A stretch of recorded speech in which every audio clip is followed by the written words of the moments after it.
રાજ્યમાં યુદ્ધ મોક ડ્રીલનું આયોજન કરવામાં આવ્યું છે। 18 જિલ્લાઓમાં મોક ડ્રીલનું આયોજન કરવામાં આવ્યું છે। 54 વર્ષ પછી સૌથી મોટી આ મોક ડ્રીલ યુદ્ધ સમયે વગાડતા સાયરન વગાડવામાં આવ્યા। લોકોને સાવચેતી અંગે માર્ગદર્શન આપવામાં આવ્યું। યુદ્ધની સ્થિતિ સમયે શું કાળજી રાખવી તે જણાવવામાં આવ્યું। હુમલો થાય તો કેવી કાળજી રાખવી તેની પણ માહિતી આપવામાં આવી।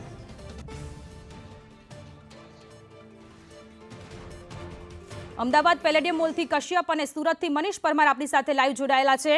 સૌથી પહેલા અમદાવાદના પેલેડિયમ મોલમાં શું સ્થિતિ છે, કશ્યપ પાસેથી એ વિગતો મેળવીએ। કશ્યપ, નાગરિકોની પણ એટલી જ જવાબદારી આવતી હોય છે જ્યારે યુદ્ધની પરિસ્થિતિ આવતી હોય છે અને એટલે જ મોક ડ્રીલનું આયોજન કરવામાં આવ્યું છે। લોકોને સાવચેત રહેવા માટેની અપીલ કરવામાં આવી રહી છે।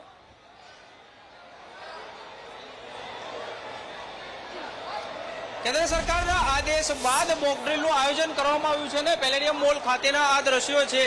અહીં અત્યારે કોઈ અફરાતફરી નથી સર્જાઈ, પરંતુ આ મોક ડ્રીલના ભાગરૂપે અહીં મોલ ખાતે ખરીદી કરવા આવેલા લોકો સાથે જ મોલનો સ્ટાફ છે તે તમામને અત્યારે મોક ડ્રીલના ભાગરૂપે જ નીચે બેઝમેન્ટમાં ખસેડવામાં આવ્યા છે। જો કોઈ ઇમરજન્સી સર્જાય છે, કોઈ હુમલો થાય છે તો કઈ રીતે આવી જે જાહેર જગ્યાઓ છે ત્યાંથી લોકોને સેફલી ખસેડવા, એવી જગ્યા પર ખસેડવા કે જ્યાં તે લોકોને નુકસાન ના થાય।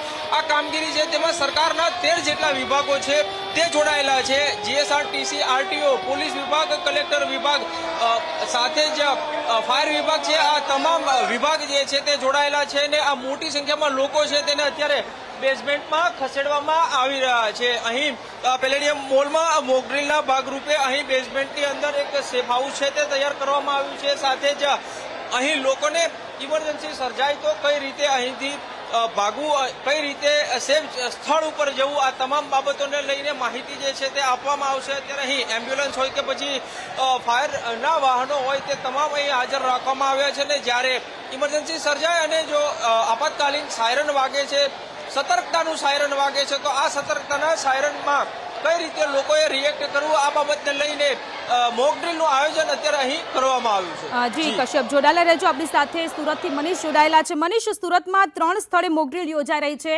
જ્યારે યુદ્ધની પરિસ્થિતિ આવતી હોય છે ત્યારે નાગરિકોની પણ કેટલીક જવાબદારી હોય છે। સાયરન વાગતા હોય છે અને સાયરનમાં ડરવાની જગ્યાએ કેવા પ્રકારની સાવચેતી રાખવી તેને લઈને આ મોક ડ્રીલ થઈ રહી છે। जी बिल्कुल बात करिए तो सूरत शहर में पर युद्धની જે કે તૈયારીને લઈને મોક ડ્રીલ થઈ રહી છે। ત્યારે સુરતના રોડ ખાતે આ આઈબીસી બિઝનેસ હબ આવેલું છે, ત્યાં આગળ મોક ડ્રીલનું આયોજન કરવામાં આવ્યું છે। અત્યારે જોઈ શકાય છે કે મોક ડ્રીલ ચાલુ છે અને પરિસ્થિતિ પર કઈ રીતના કાબુ મેળવવામાં આવે, લોકો સાથે કઈ રીતના પહોંચી પાડવામાં। ત્યારે એસીપી સાહેબ છે, સાહેબ કઈ રીતના જોઈ શકાય છે કે અત્યારે આ મોક ડ્રીલનું આયોજન કરવામાં આવી રહ્યું છે। બારોટ સાહેબ છે, તેમની સાથે વાત કરી।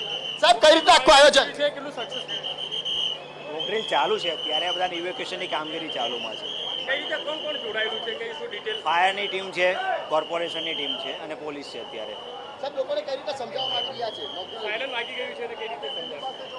બધાને સબ સીપ કર્યા છે કે ભાઈ અત્યારે જોઈ શકાય છે કે અત્યારે ફાયર વિભાગ છે તે કામગીરી કરી રહી છે અને અત્યારે આ મોક ડ્રીલ પર જો આગ લાગે તો જોઈ શકાય છે કે અત્યારે આ આગના ધુમાડા છે તે બતાવવામાં આવી રહ્યા છે। કારણ કે આગ લાગી હોય અને જો રેસ્ક્યુ કરવાના હોય છે તે લોકોને ફાયર વિભાગ દ્વારા આ જે સીડીથી ઉપર ચડવામાં આવી રહ્યા છે અને તમામ જે લોકો છે તે ફસાયા હોય તે રીતની મોક ડ્રીલ અત્યારે કરવામાં આવી રહી છે। આ તમામ લોકો છે તે પોતાની ઓફિસમાં હતા, પરંતુ જે રીતના યુદ્ધની અંદર જે કહેવાય કે બોમ્બ બારૂદ થાય અને આજે જોઈ શકાય છે કે બોમ્બ બારૂદ દરમિયાન જે ધુમાડા ઉઠતા હોય છે, આગ લાગતી હોય છે, એ પ્રકારના સીધા દ્રશ્યો છે। ફાયર વિભાગ છે તે પાણીનો મારો ચલાવી રહ્યો છે અને આ લોકોને છે ઉતારવાની, જે રેસ્ક્યુ કરવાની જે કોશિશ છે તે થઈ રહી છે। ફાયર વિભાગ તરફથી સતત યુદ્ધના ધોરણે આ તમામ લોકોને અત્યારે નીચે ઉતારવાના પ્રયાસો કરવામાં આવી રહ્યા છે। આજે લોકો ઉપર દેખાઈ રહ્યા છે તે ફસાયા હોય અને ફસાયા લોકોનું રેસ્ક્યુ કઈ રીતના કરવામાં આવે, પાણીનો મારો છે તે ચલાવવામાં આવી રહ્યો છે, કારણ કે આ આગ જેવો માહોલ છે તે ઊભો કરવામાં આવ્યો છે। બીજી બાજુ તમને બતાવવાના પ્રયાસો કરીશું કે આ બાજુ પણ આગ લાગી હોય તે પ્રમાણેના સીધા દ્રશ્ય છે દેખાઈ રહ્યા છે। આ જે લોકો છે તે ઇન્જર્ડ થયા હોય, ઘાયલ થયા હોય, તેમને નીચે ઉતારવાના જે પ્રયાસો કરી રહ્યા છે 108 મારફતે અને જે કહેવાય કે એમ્બ્યુલન્સના મારફતે આ તમામ લોકોનું રેસ્ક્યુ કરવામાં આવી રહ્યું છે। એટલે કહેવાય કે યુદ્ધ જેવી પરિસ્થિતિમાં કઈ રીતના તંત્ર છે તે કાબુ મેળવે, વધુમાં વધુ જાનહાનિ જે થતી હોય છે તેને કઈ રીતના ઓછી કરવામાં આવે, તમામ લોકોને હોસ્પિટલ કઈ રીતના પહોંચાડવામાં આવે તેના સતત જે પ્રયાસો છે તે થઈ રહ્યા છે. લોકોને સમજાવવામાં આવી રહ્યા છે કે જો આવી પરિસ્થિતિ બને તો કઈ રીતના લોકો છે તે સાવચેતી રાખે, કઈ રીતના લોકો છે તે પોતે બચે. આ તમામ જે લોકો છે તેનું અત્યારે પોલીસ દ્વારા રેસ્ક્યુ કરવામાં આવી રહ્યા છે. NDRF અને જે ફાયરના જવાનો સાથે અન્ય જે જવાનો છે તે તમામ જે કામે લાગી ગયા છે અને અત્યારે આ પ્રમાણે યુદ્ધના ધોરણે આ બચાવવાના જે પ્રયત્ન છે તે સતત થઈ રહ્યા છે. आर्मी विभाग पर से भाई किस तरह से अभी कामगिरी कर रहे हो? सर बताइए किस तरह से कामगिरी? ये तो जैसे अटैक हो गया ना, उसके बाद में हमने क्या है फर्स्ट एड के लिए आए हैं. इससे पहले बहुत प्रिकॉशन है. क्या लोगों को क्या ध्यान देना चाहिए? लोगों को ध्यान देना है, बेसमेंट में रहे, हाइट में न रहे. बेसमेंट में छुप जाए. जैसे मिलता है आपको कि भाई एक बार वार्निंग मिलेगा, कोई भी हुटर बजेगा, जैसे एयर अटैक आ गया, उस टाइम पर आपने बेसमेंट पकड़ना है, जमीन को पकड़ना है, हाइट में न रहे और अंदर हो जाए, लाइट ऑफ कर ले. किस तरह से हमला होता है तो किस तरह से माहौल होता है, लोगों को कैसे समझाया जाएगा? माहौल जब आपको एक बार हुटर बज गया, आपको पता लग गया कि अभी एयर स्ट्राइक होगा या कोई भी मान लो CBRN का अटैक होगा, तो उस टाइम पर आपने अपने घर के अंदर बेसमेंट में छुपना है और सभी लाइटें ऑफ करनी है. कोई भी मूवमेंट भीड़ में नहीं जाना है. वो जो भी कार्रवाई है प्रशासन करेगा, हम करेंगे. બિલકુલ. તો આ આર્મીના જવાનો છે તે કહી રહ્યા છે કે જ્યારે યુદ્ધ જેવી પરિસ્થિતિ સર્જાય ત્યારે જે કહેવાય કે બેઝમેન્ટની અંદર જે છે તે જઈને છુપાઈ જાય, ના કે બહાર નીકળે, તમામ જે લાઇટ છે તે બંધ કરી દેવામાં આવે. અત્યારે જોઈ શકાય છે કે આ પ્રમાણે રેસ્ક્યુ કરવામાં આવી રહ્યા છે. લોકો જે ઉપર ફસાયા હોય તેનું મોક ડ્રીલ દ્વારા જે બતાવવામાં આવી રહ્યું છે કે કઈ રીતના પરિસ્થિતિ પર કાબુ મેળવવામાં આવે, કઈ રીતના પરિસ્થિતિ પર જે કહેવાય કે નજર રાખવામાં આવે. આ તમામ પ્રક્રિયા છે તે અત્યારે હાથ ધરવામાં આવી રહી છે. સુરત શહેરમાં અલગ અલગ જગ્યા પર 3 જેટલા મોક ડ્રીલ હાથ ધરવામાં આવ્યા છે. ખાસ કરીને વાત કરીએ તો ઓપરેશન સિંદૂર બાદ જો પાકિસ્તાન છે તે નાપાક હરકત કરે એ પહેલા જ જે લોકોને સમજાવવામાં આવી રહ્યા છે. છેલ્લા 2 દિવસથી તંત્ર દ્વારા સતત નજર રાખવામાં આવી રહી છે. છેલ્લા 2 દિવસથી અત્યારે આ પ્રમાણે બેન કઈ રીતના તમે ફસાયા જોઈ શકાય છે કે લોકો છે તે સતત નીચે ઉતરી રહ્યા છે અને આ પ્રમાણે અત્યારે 108ના મારફતે જે ઘાયલો હોય કે પછી જે કહેવાય કે આ જોઈ શકાય છે કે અત્યારે હું કેમેરામેનને બતાવવાના પ્રયાસો કરીશ કે અત્યારે રેસ્ક્યુ કરવામાં આવી રહ્યા છે. લોકોને છે તે રેસ્ક્યુ કરવામાં આવી રહ્યા છે, ઉતારવામાં આવી રહ્યા છે. ફાયરના જવાનો છે તે નીચે ઉતારી રહ્યા છે, કારણ કે આજે લોકો ફસાયા હોય, આ ફસાયેલા લોકોને નીચે ઉતારવાની જે કામગીરી છે તે હાથ ધરવામાં આવી રહી છે. અત્યારે આ પ્રમાણે સુરતના મેયર દક્ષેશભાઈ વાવાણી સાથે વાત. સાહેબ, કઈ રીતના પરિસ્થિતિ અત્યારે? ભારત સરકારના દિશા નિર્દેશના અનુસાર સુરત મહાનગરપાલિકા સુરતમાં 3 જગ્યાએ અત્યારે મોક ડ્રીલ ચાલુ રહ્યા છે. આ જે કાબુ મેળવવામાં જે સમય કે યુદ્ધમાં ઘટના બને તેને અનુસાર કઈ ઘટના બની હોય તેને કઈ રીતે બહાર નીકળવું એ માટે આનું આજે મોક ડ્રીલ કરવામાં આવ્યું છે. સાહેબ, રેસ્ક્યુ પર લોકોના એ ઘટનાના અનુસાર જ કરવામાં આવી રહ્યા. જનભાઈ છે તેમની સાથે વાત. સાહેબ, કઈ રીતે આખું મોક ડ્રીલ? આપ જોઈ શકો છો કે હાલમાં દેશમાં જે સ્થિતિ પ્રવર્તી રહી છે, કાલે ઉઠીને કંઈ પણ થઈ શકે છે. દેશમાં કોઈ પણ પરિસ્થિતિને પહોંચી વળવા માટે તંત્ર સજ્જ છે, તે માટેની તમામ પૂર્વ તૈયારીઓ હવે કરી રહ્યા છે. અમે બિલકુલ પૂર્વ તૈયારીઓ થઈ રહી છે. અત્યારે જોઈ શકાય છે કે આ તમામ લોકોના રેસ્ક્યુ કરવામાં આવી રહ્યા છે અને તમામ જી મનીષ આપણી સાથે ગીર સોમનાથથી રાકેશ પરડવા પણ જોડાયેલા છે. રાકેશ, ગીર સોમનાથમાં કેટલી જગ્યાએ અત્યારે મોકડ્રીલ થઈ રહી છે? યુદ્ધની પરિસ્થિતિ હોય જ્યારે સર્જાતી હોય છે ત્યારે દેશવાસીઓને સાવચેત રહેવા માટે કેવા પ્રકારના પગલાં લેવામાં આવતા હોય છે તેનું અત્યારે આયોજન ત્યાં કેવું?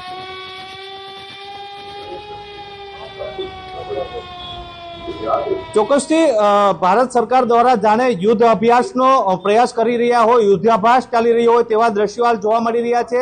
ગીર સોમનાથ જિલ્લામાં આજે મોક ડ્રીલ દરમિયાન લોકોને સાવચેત કરવા માટેની કામગીરી હાલ ચાલી રહી છે. આપ જે દ્રશ્ય નિહાળી રહ્યા છો વેરાવળના ટાવર ચોક ખાતે જે ફાયર વિભાગનું જે સાયરન છે તેના દ્વારા અને પોલીસ દ્વારા લોકોને સમજૂત કરવામાં આવી રહ્યા છે કે સંભવત જો યુદ્ધની પરિસ્થિતિ થાય અને એર સ્ટ્રાઇક થાય તો ત્યારે કેવા પ્રકારની લોકોએ નાગરિકોએ સાવચેતી રાખવી પડે તે પ્રકારનું લોકોને સમજૂત કરવામાં આવી રહ્યા છે। આપ જોઈ શકો છો તે પ્રમાણે ફાયર વિભાગ, ડિઝાસ્ટર મેનેજમેન્ટ અને પોલીસ વિભાગ તમામ વિભાગ હાલ સતર્ક છે। ગીર સોમનાથ જિલ્લાના વેરાવળમાં હાલ 6 જગ્યાએ આ પ્રકારના જે મોક ડ્રીલ અને લોકોને સમજૂત કરવા માટેના જે કાર્યક્રમો યોજાઈ રહ્યા છે અને લોકોને ખાસ કરીને સમજૂત કરવામાં આવી રહ્યા છે કે સંભવત યુદ્ધની સ્થિતિ નિર્માણ થાય તો લોકોએ અને નાગરિકોએ કેવા પ્રકારની સાવચેતી રાખવી।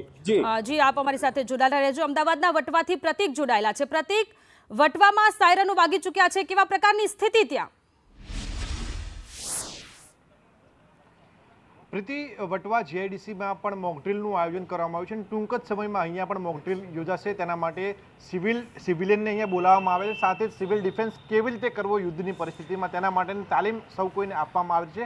આ મોકડ્રીલની જો વાત કરવામાં આવે તો પોલીસ, ફાયર વિભાગ તેમજ વહીવટી તંત્ર સાથે મળીને આ મોકડ્રીલ યોજવામાં આવી રહી છે અને ખાસ તો વટવા જીઆઈડીસી એસોસિએશનની ઓફિસની અંદર આ મોકડ્રીલ યોજવામાં આવી રહી છે, જેની અંદર એક સાયરન વગાડવામાં આવશે અને સાયરન બાદ એક ફાયર એટલે કે આગ લગાડવામાં આવશે અને આગ લાગ્યા બાદ શું પરિસ્થિતિ સર્જાય છે તે પરિસ્થિતિમાં લોકોને બચવા માટે શું કરવું જોઈએ તે તમામ બાબતોને લઈને લોકોને તાલીમ આપવામાં આવશે। ખાસ તો અહીંયા કેટલાક સિવિલિયનને બોલાવવામાં આવે છે અને આ સિવિલિયનને હાલ શેલ્ટર હોમમાં રાખવામાં આવ્યા છે।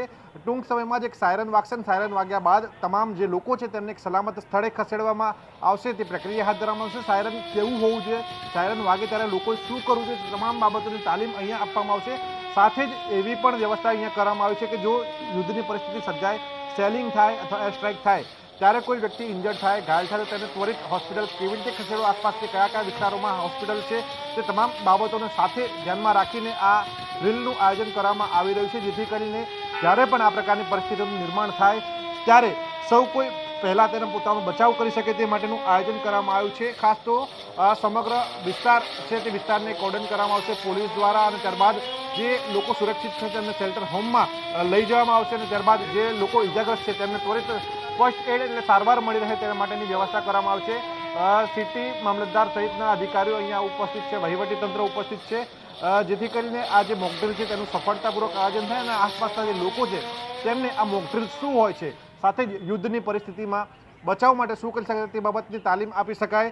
સાથે જ કેટલાક વ્યક્તિઓ છે જે લોકોને અહીંયા બોલાવવામાં આવ્યા છે, કારણ કે આ વ્યક્તિઓ છે તેમને હજુ સુધી એવું નોલેજ નથી કે આ પ્રકારની પરિસ્થિતિનું નિર્માણ થાય ત્યારે શું કરવું જોઈએ, કારણ કે આવો સમય છે કે ભાગ્યે જ કેટલાક લોકોએ જોયો હશે અને આ જ કારણથી આ મોકડ્રીલનું આયોજન એક વ્યવસ્થાના ભાગરૂપે કરવામાં આવ્યું છે। કારણ કે જ્યારે પણ આ પ્રકારની પરિસ્થિતિ સર્જાતી હોય ત્યારે લોકો એટલે કે સિવિલિયનની સુરક્ષા ખૂબ જ મહત્વની હોય છે અને સિવિલિયનની સુરક્ષા વધારવા માટે શું કરી શકાય, વહીવટી તંત્ર હોય, ફાયર વિભાગ હોય, તમામ વિભાગને સંકલનમાં રાખીને શું કરી શકાય તે માટેનું આયોજન કરવામાં આવી રહ્યું છે અને ટૂંક સમયમાં જ અહીંયા ફાયર એક એલાર્મ વાગશે એટલે કે સાયરન વાગશે અને ત્યારબાદ આ જે વિસ્તાર છે તેમાં મોકડ્રીલ યોજવામાં આવશે।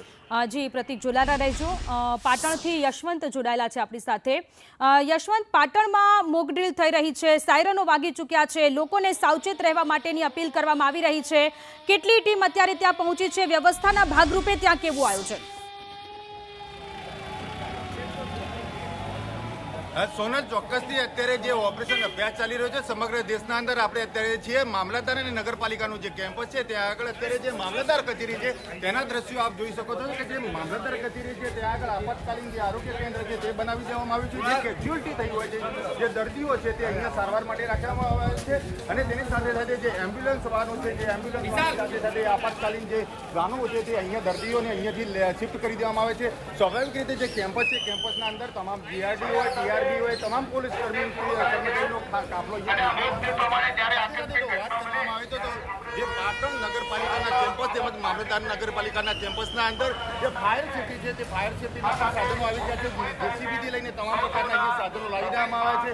સ્વાભાવિક રીતે જે જીઆરડીના કર્મચારીઓ, પોલીસ કર્મચારીઓ, મામલતદાર કચેરી, નગરપાલિકા તેમજ તમામ ઉચ્ચ કક્ષાના અધિકારીઓ અહીંયા લાવી દેવામાં આવે છે.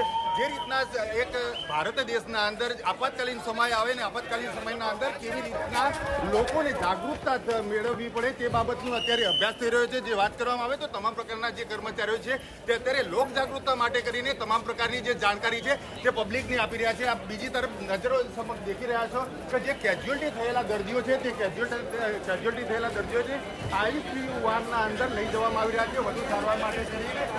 જે રીતના અત્યારે સમગ્ર ઓપરેશન અભ્યાસ ચાલી જી આપ જોડાયેલા રહેજો. અમદાવાદના પેલેડિયમ મોલમાં જ્યારે સાયરનો વાગી ચૂક્યા છે, કેવા પ્રકારના સાયરનો વાગ્યા છે, જ્યારે આતંકી હુમલો થતો હોય છે, જ્યારે યુદ્ધની પરિસ્થિતિ થતી હોય છે, ત્યારે લોકોને બચવા માટે શું કરવું જોઈએ તેને લઈને મોક ડ્રીલ. મોલ ખાતે એક મેગા ડ્રીલનું આયોજન કરવામાં આવ્યું છે. આ જે ડ્રીલ છે તે દરમિયાન લોકોને ઇમરજન્સી સ્થિતિમાં કઈ તકેદારી રાખવી તેની માહિતી આપવામાં આવશે. આપણી સાથે ડેપ્યુટી કલેક્ટર સંકેત પટેલ હાજર છે. સર, આ ડ્રીલ અહીં યોજાનાર છે, મોક ડ્રીલ, કોણ કોણ વિભાગના અધિકારીઓ અહીંયા હાજર રહેશે અને કઈ પ્રકારની માહિતી લોકો સુધી પહોંચાડવામાં? AMC, district administration, AUDA, health, fire, GSRTC, RTO, civil defence, એમ ટોટલ 13થી વધારે ડિપાર્ટમેન્ટ અહીંયા પર હાજર છે. અને આવી કોઈ સ્થિતિ ઉત્પન્ન થાય તો એમાં રિએક્ટ કઈ રીતે કરવું અને સિવિલિયને બી અને તંત્રએ બી એની તૈયારીના ભાગરૂપે આ મોક ડ્રીલનું આયોજન કરવામાં આવ્યું છે. આર્થિક પાટનગર છે અમદાવાદ, કેટલી જગ્યાએ આવી ડ્રીલ થશે? મોર દેન 20.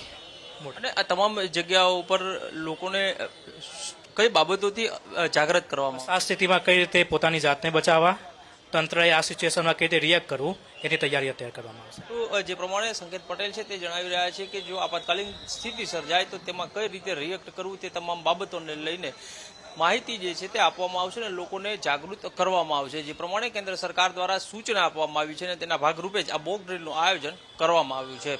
કેમેરામેન ઉપેન્દ્ર ત્રિવેદી સાથે કશ્યપ જોશી, સંદેશ ન્યૂઝ, અમદાવાદ. તો સુરતમાં પણ 3 વિવિધ જગ્યાએ મોક ડ્રીલ થઈ રહી છે અને મોક ડ્રીલમાં સાયરનો વાગી રહ્યા છે. કેટલીક જગ્યાએ તૂટક સાયરન વગાડવામાં આવ્યા છે. મોક ડ્રીલ થતી હોય છે ત્યારે કેવા પ્રકારનું જે સાવચેતી રાખવામાં આવતી હોય છે, સલામતીના ભાગરૂપે કેવા પ્રકારનું આયોજન થતું હોય છે, તે તમામ રીતે માર્ગદર્શન સામાન્ય જનતાને મળતું હોય છે. સામાન્ય જનતા જ્યારે યુદ્ધની પરિસ્થિતિ આવતી હોય છે ત્યારે સાયરનો વાગતી હોય છે. ત્યારે મનીષ આપણી સાથે જોડાયેલા છે. મનીષ, સુરતમાં 3 જગ્યાએ મોક ડ્રીલનું આયોજન, આપ કઈ જગ્યાએ છો, સાયરન કેવી રીતે વાગ્યું અને ત્યાં લોકોની શું સ્થિતિ છે, કેટલી ટીમ ત્યાં પહોંચી છે? જી બિલકુલ, વાત કરીએ તો સુરતમાં અત્યારે પીપલોદના આઈબીસી સેન્ટરના કોમ્પ્લેક્સની અંદર આપણે ઉપસ્થિત છે, જ્યાં આગળ મોટી સંખ્યામાં સિવિલિયન્સ ઉપસ્થિત હોય છે. અત્યારે જોઈ શકાય છે કે મોક ડ્રીલનું આયોજન કરવામાં આવ્યું છે, જાણે કે બોમ્બ બારૂદ ફૂટા હોય એ પ્રમાણમાં આ જે બિલ્ડિંગ પર આતંકવાદી હુમલો થયો એ પ્રમાણનો માહોલ બનાવવામાં આવ્યો છે. ધુમાડા દેખાઈ રહ્યા છે કારણ કે આ જ પ્રકારની પરિસ્થિતિ યુદ્ધ દરમિયાન થતી હોય છે અને વધુમાં વધુ સિવિલિયન્સ છે તે આમાં ઘાયલ થતા હોય છે, તેની જાનહાનિ થતી આવી છે. પરંતુ આ લોકોને કઈ રીતના બચાવી શકાય, કઈ રીતના સિવિલિયન્સ પોતે પોતાની સુરક્ષા કરી શકે તેનું આયોજન મોક ડ્રીલના રૂપે કરવામાં આવી રહ્યું છે. વધુમાં વધુ લોકો છે તેને અત્યારે નીચે ઉતારી દેવામાં આવ્યા છે. ઘાયલ જે લોકો હોય છે તેને પણ 108ના મારફતે કઈ રીતના જે કહેવાય કે હોસ્પિટલ ખસેડવામાં આવ્યા છે. ખાસ કરીને વાત કરીએ તો સિવિલિયન્સ છે તે કઈ રીતના ધ્યાન આપે તે બાબતનું તમામ જે આયોજન કરવામાં આવ્યું છે. સુરત શહેર છે આ ભરચક વિસ્તાર છે અને આજુબાજુમાં જે છે તે ઇન્ડસ્ટ્રીયલ વિસ્તાર આવેલો છે. જે ઇન્ડસ્ટ્રીયલ વિસ્તારમાં પણ મોક ડ્રીલનું આયોજન કરવામાં આવી રહ્યું છે. ખાસ કરીને વાત કરીએ જે ઇન્ડસ્ટ્રીયલ વિસ્તાર છે તે દરિયાઈ વિસ્તાર પાસે આવેલો છે, દરિયાકાંઠે વિસ્તાર આવેલો છે. સૌથી મોટી જે ઇન્ડસ્ટ્રી આવેલી છે તેમાં પણ જો અગર કોઈ જાનહાનિ કે પછી આતંકી હુમલો થાય તો કઈ રીતના તે લોકોને બચાવવા, આ તમામ જે મોક ડ્રીલ દ્વારા અત્યારે જે કહેવાય કે બતાવવાના પ્રયાસ કરવામાં આવી રહ્યા છે. આર્મીની વિંગ હોય કે પછી ફાયરની હોય કે પછી જે પોલીસની વિંગ હોય, તમામ જે વિંગ્સ છે તે અત્યારે ઉપલબ્ધ છે અને કઈ રીતના લોકોને બચાવી શકે તેના તમામ જે પ્રયત્ન છે તે કરવામાં છે. અત્યારે જોઈ શકાય છે કે હાઇડ્રોલિક કેન દ્વારા આ જે લોકો ફસાયા હોય તેનું રેસ્ક્યુ કરવામાં આવ્યું છે. કઈ રીતના લોકો છે તે આ રેસ્ક્યુ દરમિયાન જે કહેવાય કે બચી શકે છે. જે ધુમાડા છે તે ધુમાડાના ગોટા દેખાઈ રહ્યા છે. પરંતુ આ જ રીતની પરિસ્થિતિમાં ફાયર જવાનો અનેક જગ્યા પર પહોંચતા હોય છે. ત્યારે આ રીતના જો યુદ્ધની જો સ્થિતિ સર્જાય તો કઈ રીતના ઉપર પહોંચાય અને જો લોકોનું રેસ્ક્યુ કરવામાં આવે. આ જે કમસે કમ 10 માળની આસપાસની બિલ્ડિંગ છે ત્યાં આગળ આ બિલ્ડિંગની ટેરેસ પર જે લોકો ફસાયા હોય અને આ ફસાયેલા લોકો લોકોને કઈ રીતના આ હાઇડ્રોલિક ક્રેન છે તે પહોંચાડવામાં આવે અને ત્યાંથી તેમનું રેસ્ક્યુ કરવામાં આવે. દ્રશ્યોમાં જોઈ શકાય છે કે કઈ રીતના ધુમાડા દેખાઈ રહ્યા છે, કઈ રીતના લોકોને અત્યારે રેસ્ક્યુ કરવામાં આવી રહ્યું છે. ખાસ કરીને વાત કરીએ તો આ વખતે જે પોલીસ અને જે પ્રશાસન તરફથી નવતર પ્રયોગ કરવામાં આવ્યો છે. ડ્રોન દ્વારા સર્વેલન્સ કરવામાં આવી રહ્યું છે કે ક્યાં લોકો ફસાયા છે, જાંગારી લોકોની નજર નહીં પહોંચે ત્યાં ડ્રોનથી સતત સર્વેલન્સ કરવામાં આવી રહ્યું છે અને ડ્રોનના મારફતે મેસેજ આપવામાં આવી રહ્યા છે કે કઈ જગ્યા પર લોકો ફસાયા છે અને કેવી રીતના તેનું રેસ્ક્યુ કરવામાં આવે. આપ જોઈ શકો છો કે કઈ રીતના અત્યારે 2 જેટલા લોકોને છે તે ફાયર વિભાગ દ્વારા અત્યારે રેસ્ક્યુ કરવામાં આવી રહ્યા છે. જે તંત્રની ટીમ છે તે ખડે પગે અહીંયા ઊભી છે અને તમામે તમામ જે લોકોને છે તે જાન હાનિથી કઈ રીતના બચાવી શકવામાં આવે. અત્યારે જે કહેવાય કે હોસ્પિટલ માટે 108 પણ ખડકી દેવામાં આવી રહી છે અને તમામે તમામ જે ઘાયલ જે લોકો થતા હોય છે તેને કઈ રીતના જે કે બચાવવામાં આવે. એટલે જે સુરત શહેરમાં જે મોકડ્રીલનું આયોજન કરવામાં આવ્યું છે, ખાસ કરીને વાત કરીએ તો સિવિલિયન્સને કઈ રીતને બચાવવામાં આવે, કઈ રીતના વધુમાં વધુ જે સિવિલિયન્સ છે તે સુરક્ષિત રહે. પુનેશભાઈ આપણી સાથે છે, તેમની સાથે વાત કરીએ. સાહેબ, કઈ રીતના લોકોને અત્યારે મોકડ્રીલ દરમિયાન સમજાવવામાં આવી રહ્યા છે અને બચાવવામાં આવી રહ્યા છે? મોકડ્રીલ એક પ્રકારનું રિહર્સલ છે. યુદ્ધ જેવી પરિસ્થિતિમાં કોઈ ઘટના ઘટે, અઘટિત ઘટના ઘટે તો લોકોમાં જાગૃતિ આવે, નાગરિકોને પણ ખબર પડે, અસરગ્રસ્તોને પણ કેવી રીતે વર્તન કરવાનું, કેવી વ્યવસ્થા ઊભી કરવાની, કેવી રીતે આપણે એનું જે કંઈ સૂચના મળી એનું પાલન કરવાનું. બીજી બાજુ જે તંત્ર ડિઝાસ્ટર મેનેજમેન્ટ છે એ પણ હાઈ એલર્ટ પર ઘટના સ્થળે પહોંચી જવાનું, ટૂંક સમયમાં પહોંચી જવાનું, લોકોનું જીવન બચાવવાનું.